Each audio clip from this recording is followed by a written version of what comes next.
你好，我是艾利克萨利。我们今天主要来聊两个方面的话题啊。第一就是今天美联储的加息政策以及对币圈未来走势的影响。第二部分我们来聊一下币安最近被市场传言资金有问题，我们客观的分析一下到底会不会倒闭，以及在这个 FUD 传言密布的时刻，我们该怎么做才能不仅不亏钱，还能分一杯羹。我们这个频道已经1周没有更新了，可能很多朋友还不知道，我最近开了一个新的频道，叫力哥交易日记，已经更新了21期。这个频道呢是日更，每天更新，每次视频呢介绍我这一天的操作以及比较大的市场的新闻。有关币安的事情我已经连续在这个频道讲了好几天了，如果说你还没有订阅这个新频道的话，不妨订阅一下。熊市呢一定不要错过这种比较大的市场事件。好，我是艾利克萨利。如果你是第一次打开我的视频，我的频道呢是专注于加密货币和区块链技术，视频主要讲解币圈的基本面分析和一些大事件对整个币圈的点点滴滴的影响。另外呢，我在电报有个会员群，我的目标呢是带领群内所有的朋友在下个牛市周期内赚够这辈子足够的资金。感兴趣的朋友请通过视频下方缓冲群的链接找到我，或者是群助手咨询进群的方式。首先我们看一下今天美联储议息加息会议的情况。在说这个之前呢，我们把传闻中已经达成共识的情况不视为利好消息。比如说12月份加息50个基点，这个在9月份的议息加息会议上就已经有结果了，然后呢在市场上已经传了3个月了，所有人都知道的消息呢已经是利好兑现了。那今天会议上传出来的最大的坏消息呢，就是终端利息呢将会达到 5.1%， 12月份加完50个基点，最高利率也就是 4.5%， 这就意味着后面还有3次甚至4次加息的机会。加息会议点阵图显示，近90%的官员预计明年的利率呢将超过 5%， 超70%预计后年也就是2024年的利率将高于 4%。 相比今年9月份发布的点阵图本次美联储的决策者预计明后年的利率水平都高于9月份的预期，显示明年的紧缩的程度超过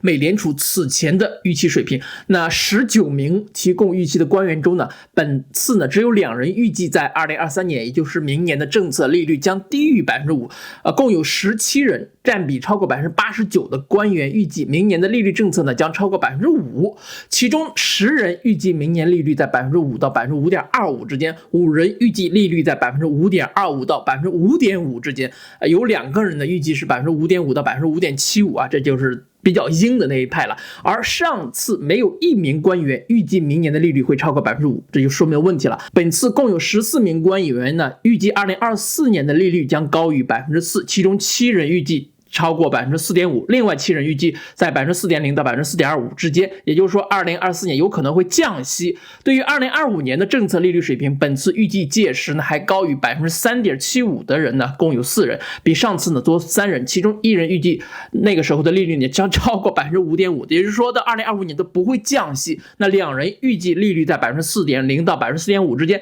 ，1人预计呢利率在 3.7% 到 4.0% 之间。上面说了这一堆数据呢，简单的概括呢就是加息呢要持续到明年，甚至到2024年的年初。那明年非常确定的一点呢，就是2023年它不会降息，2024年可能年中之后才会有降息。那从点阵图可以看得出来，加息的幅度可能会降低，但是时间将会拉长。甚至很多官员表示对未来的经济衰退的强烈的担忧，这是一个非常明显的信号。我之前多次在视频里面说过，经济衰退呢是不可避免的，加息加到一定程度就会导致通货紧缩，紧缩来了才是真正的金融危机，而我们距离紧缩还有一段时间。目前这个 CPI 的 7.1% 的水平呢，让很多的美联储的官员觉得加息的力度还不够。那现在已经加了快1年息了，效果呢非常的不明显。会议之后鲍威尔的讲话呢更加印证了这个观点。鲍威尔说要坚定不移的将通胀数据降到 2% 以内，不达目标坚决不会放松货币政策。我们简单的将今天的这个会议的主要内容跟大家分享了，那么结果大家也都看到了，以比特币为首的币圈今天经历了暴力拉升，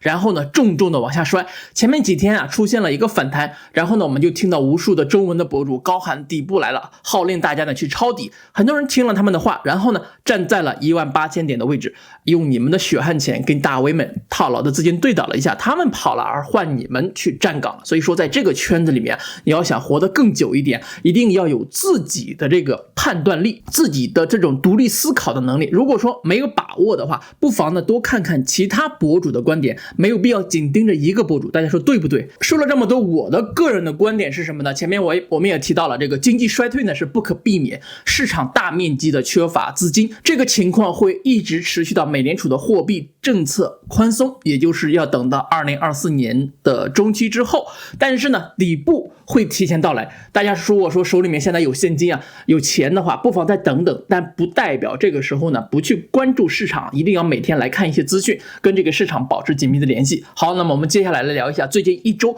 有关币安的一些资金方面的传闻啊。我在我的新频道每天都在关注这个事情啊，不仅仅是关注，还在我的这个免费电报群里带大家一起做空了 BNB。那如果说你还没有进我们的免费的电报群呢，请在这个视频下方描述区找到链接进群啊。那仅限视频下方的描述区以及我置顶的留言，其他的链接呢都有可能是骗子。我们这个群呢目前有3300多位兄弟姐妹们，群内呢更是卧虎藏龙，很多人对币圈的认知呢是远远高于我本人的，欢迎大家进群畅聊。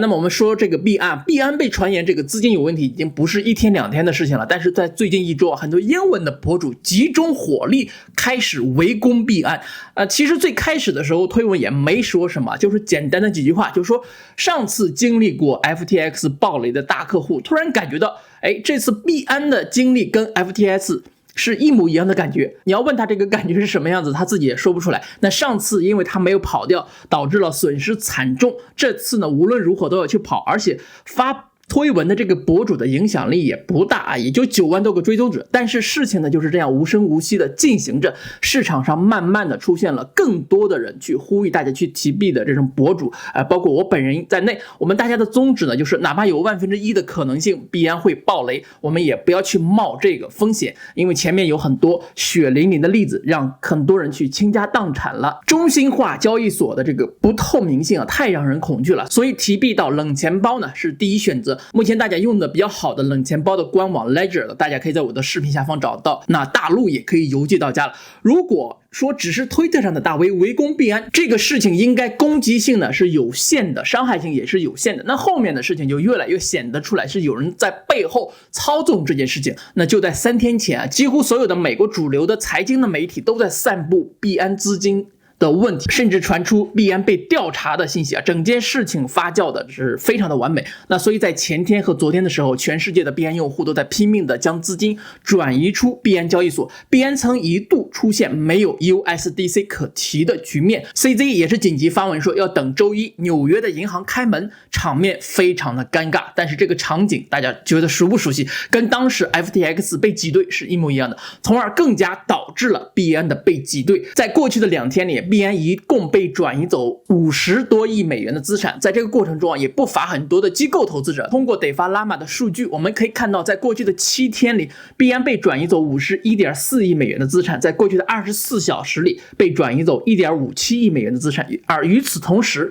CZ 还发文说 FUD 的情绪降了下来，我们现在已经稳定下来了，资金已经出现了净流入。那么说到底啊，币安到底有没有资金的问题呢？我们之前也是看到了币安公布了默克尔数资金证明，大家也可以通过链上数据去查看。但是呢，不要忘记啊，币安是一家中心化的公司，是公司就应该还有负债，而不仅仅呢只有资产。我们看到币安公布的资金证明只是客户的资金，而不全是他们币安自己的资产。资产负债表里面如果说只有资产，那这家公司的是不可信的。另外根据路透社的报道啊，有4个知情人士告诉路透社，从2018年开始，美国3个司法部的6名检察官就一直在调查和搜集有关币安和 CZ 本人涉及洗钱以及非法资金转移的刑事指控。目前已经搜集到的证据可以用于对该交易所采取积极行动，并针对包括创办人 CZ 在内的个人的高管提起刑事指控。消息人士称，其他检察官则辩称需要花时间审查更多的证据。今天早些时候，币安发布这个新闻发布会，说针对币安的刑事指控不属实。CZ 曾去过美国他们这个新闻发布人的意思呢，就是说 CZ 去过美国，但是没有被逮捕，所以说指控不属实。这个说法呢是站不住脚的。美国各个部门的做事的效率呢是不同的，在没有实锤证据的时候呢，是不会随便逮捕人的。再说 CZ 现在敢不敢来美国去试试？如果说他能够自由的出入美国，说明他真的没有问题。如果说他不敢，踏入美国境内，甚至连4眼联盟的国家都不敢去，那说明背后的问题非常的大。那说了这么多，我们能不能在这个发的情绪中去获利呢？那必须的啊！那我在2天之前呢，就在电报群带领大家一起去做空 BNB 了，而且收益颇丰。目前 BNB 对应比特币的汇率呢依然很高，做空 BNB 还有很大的获利的空间。对应我们今天前半部分的内容，如果说比特币里都没有跌到底的话，那 BNB 一定还没有到底。会做合约的可以行动起来，祝你发财。好，以上就是今天视频所有内容了。如果说你觉得对你的投资和思考有所帮助，请点赞这个视频，订阅我的频道，让我们下次再会，让我们一起进步，共同发财 ，peace。